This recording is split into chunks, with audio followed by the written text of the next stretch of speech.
It's 5 o'clock in the morning.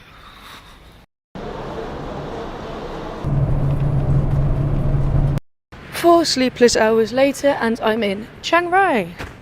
Good morning. I'm probably going to sleep.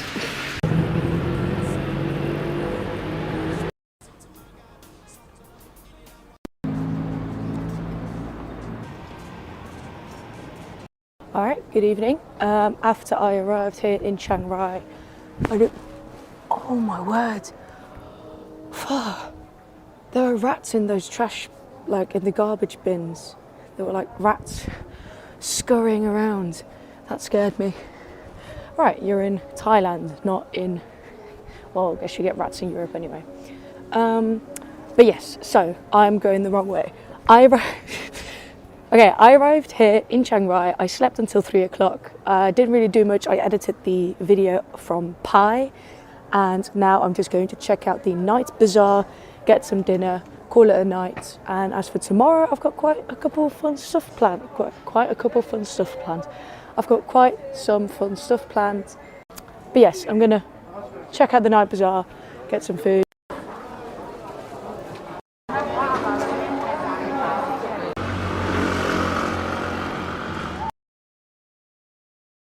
So I want to get to the White Temple. You can get there by motorbike, which is what I wanted to do initially, but the road to there apparently is really busy, and tuk-tuks or taxis will easily not go below their asking price of 300 baht for one way, which is 10 euros, which is just way too much. But apparently there's a bus that goes to the White Temple and it should only cost you 20 baht, which is what someone told me. So let's hope that information is correct. And actually, walking to the bus station right now, that blue bus has has White Temple on it, so I think that might be the one that I need. This is interesting. I was just told that if I want to go to the White Temple, then I have to go onto this bus. It's in fantastic condition. As you can see, the seats are all brand new. But this should just cost 20 baht, so let's hope that it actually takes me to the White Temple. One very interesting bus ride later and I'm at the White Temple. Don't know how I'm going to go back though, because there wasn't really a bus stop. The bus just kind of stopped along the side of the motorway and was just like, get off! It's like, okay, we get off. But look how pretty this is.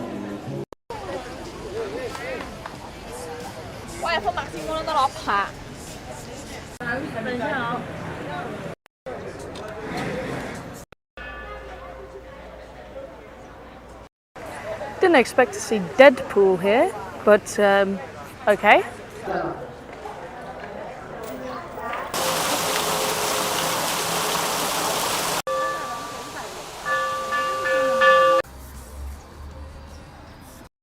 So, currently at the White Temple, although it's actually not really considered a temple, it's more of a massive art exhibition.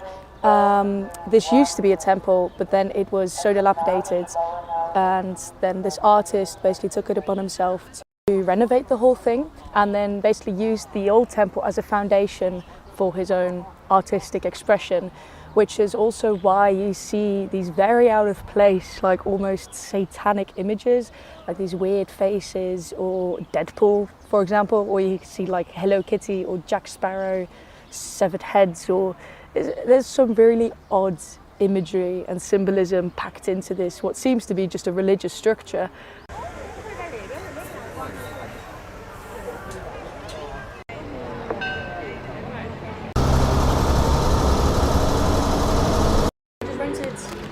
This awesome little scooter gave me a pretty brand new scooter, which is making me a bit nervous because every single thing that I scratch is going to be visible. So let's hope that I can be careful with this thing. The first stop of the day was the White Temple, and now I'm at the Blue Temple. It's nice that they color coded them.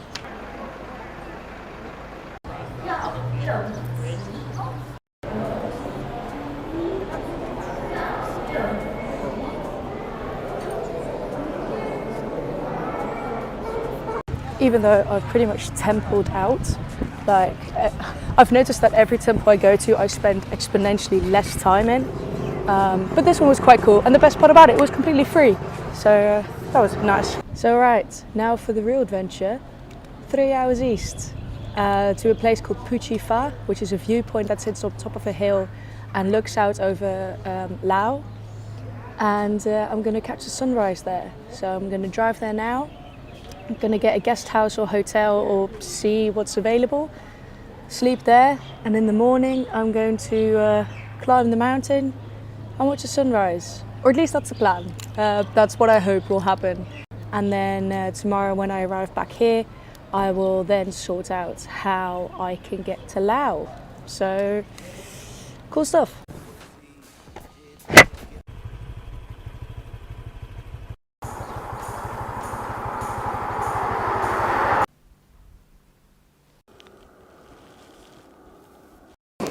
Don't mind this high fashion. That little thing is still one piece. I'm still in one piece, and I'm on top of a mountain. I'm right now going to climb to the viewpoint itself, so I don't have to, while there's still light, so I don't have to do that tomorrow morning in the dark without any idea where I am. So I'm just going to walk up to the viewpoint so I know how to get there, and then I'm going to find a place to sleep tonight. Up we go.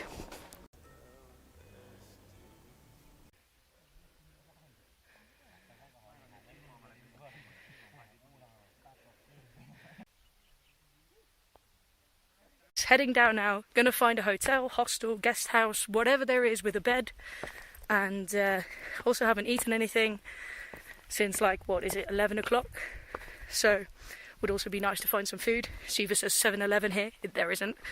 I'll just let you know that. That would be hilarious though, like a 7-Eleven in a nature park. But yes, I'm going to focus on where I'm putting my feet, because this is not exactly the safest trail to hike. So see you tomorrow. Alright, it's 5:30. Wake up. Right, so one thing I'm really happy about is that I did this last night, because I really didn't want, driving in the dark is scary. I'm not gonna lie, that was not a fun ride. But I was really happy that I knew where I was going, that I wasn't just literally shooting in the dark.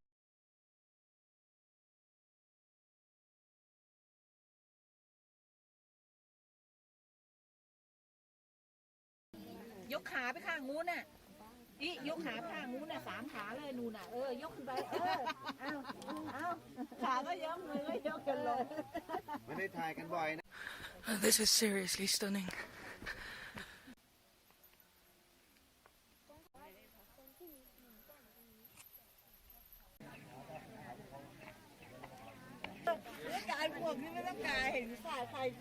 I wish my phone would do it justice as well. That would be nice.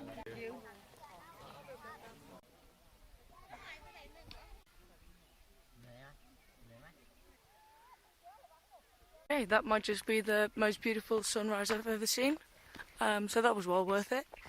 And what I'm also really excited about is now the drive back. I know kind of where to go, so I don't need to stop every 2 minutes to check Google Maps. Want to hear something hilarious? I just drove the wrong way for a solid hour. It's now 10:30 and I just drove back. I'm almost completely back at Phu Pha. So now, let's go the right way. Oh well. At least it's really pretty. I'm not gonna complain riding along these roads.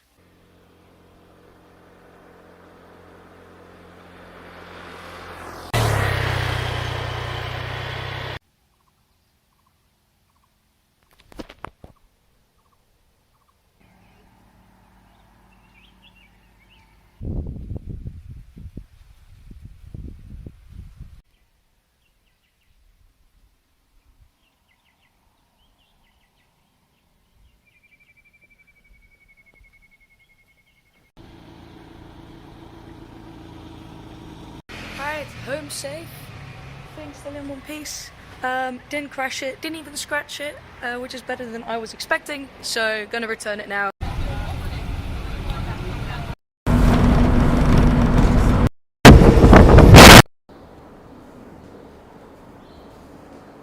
Okay, so I got a bus ticket at the Chiang Terminal 1.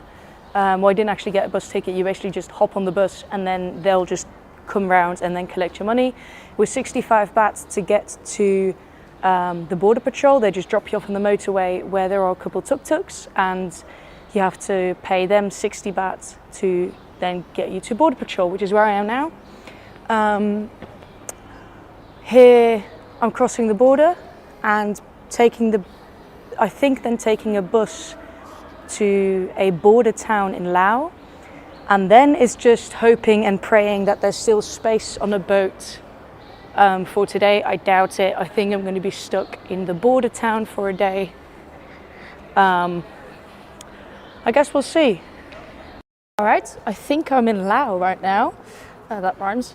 First I had to take a shuttle bus to the border patrol in Laos, I think, which was 25 baht, and then had to come here and get a visa on arrival. You had to fill in this whole form and give a photo, and that costs you $35 and then $1 service costs. And now I'm in Laos. There's definitely no slow boats that depart this late in the day, so I'm going to see what I'm going to do, where I'm going to go. Those are questions that are remaining unanswered, but I'm sure I'll figure it out. I found this hotel room, and you want to know the best part? This is only costing me €8 for one night, which is cheaper than most hostels I've been staying in. So alright, I'm going to find some food now. I'm quite hungry, and there were actually quite a lot of nice places that I saw on the way walking here, but I'm first just going to get settled, charge my phone because it's almost dead, and I'm actually in Laos. Wait, that's not really resonating. I'm in Laos. I left Thailand. I guess that's chapter 1 finished of my trip. A whole country done, which is weird. That realization has not come yet. But I'm in Laos, which is exciting. A new country, new culture, new people, new places, new things to see, new people to meet, new things, things to do, places to see, people to meet. That's it.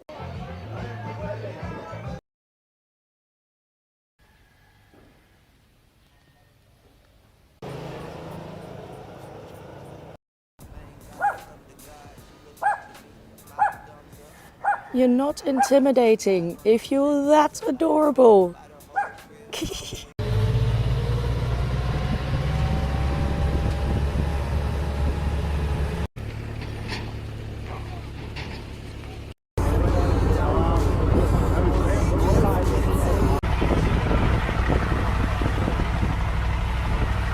Ayah.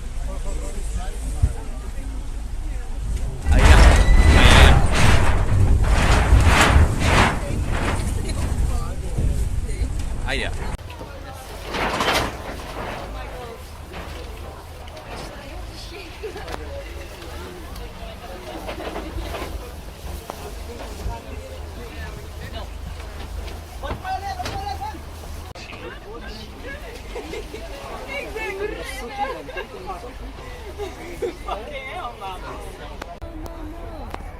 You were crashing again. Yeah, again.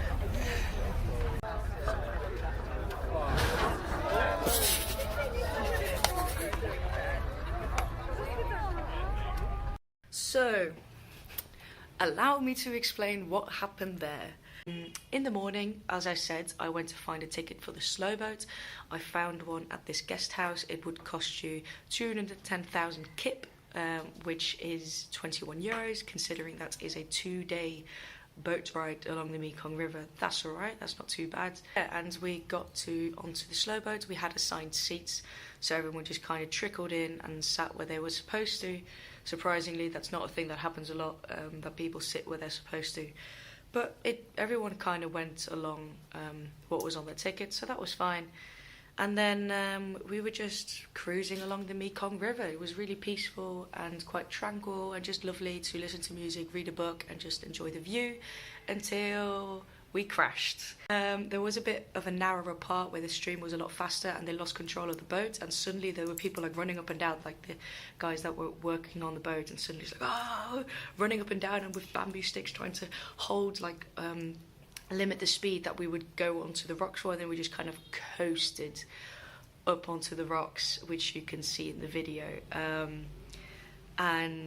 Yeah, I just thought it was quite hilarious. Or like, obviously we crash, why wouldn't we? Obviously that's a thing that's going to happen.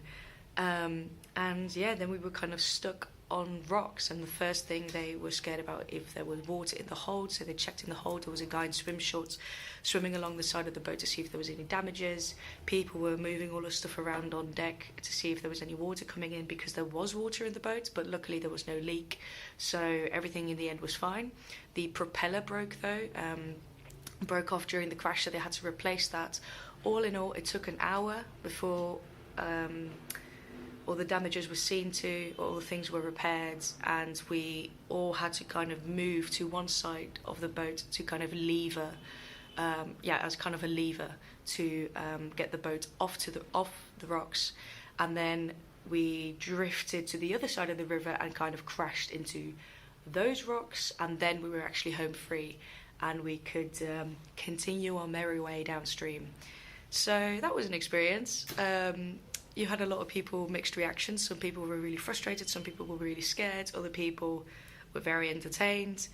I fall into the latter category. I just thought it was quite funny, since there was no like water going into the bag, into the hold where the bags were, then it's all fine.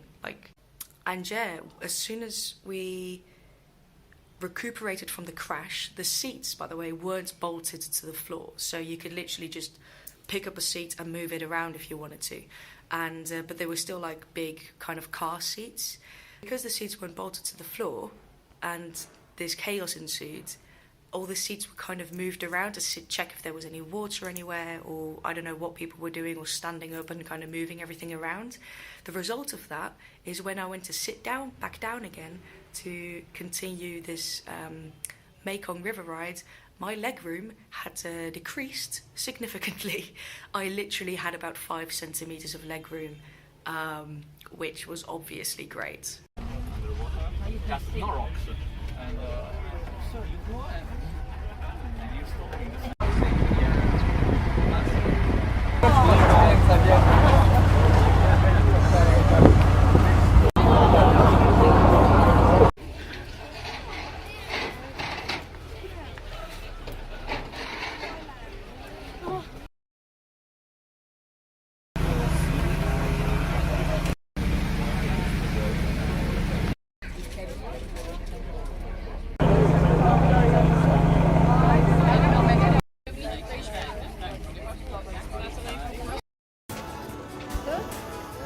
So yeah, that was day 2 of the slow boat. No Titanic inspired crashes, and yeah, that was especially on day 2 we were sitting. I was sitting with the same girls that I was sitting with the first day of the slow boat, the 3 Dutch girls, Elena, Dami and Sonna, and that was just really fun. We then made plans to go out for dinner together, and then also to go to the waterfalls the next day. So that's what we had planned, and yeah, that was the whole slow boat border crossing experience in the bag. It's definitely a unique border crossing experience. You don't get that many border crossings. It was definitely also a nice look into the local life of Laos that you don't really see as a tourist a lot, and yeah, it was quite nice. I enjoyed it, even though it was quite slow, but it's called a slow boat, so, you know, what did you expect?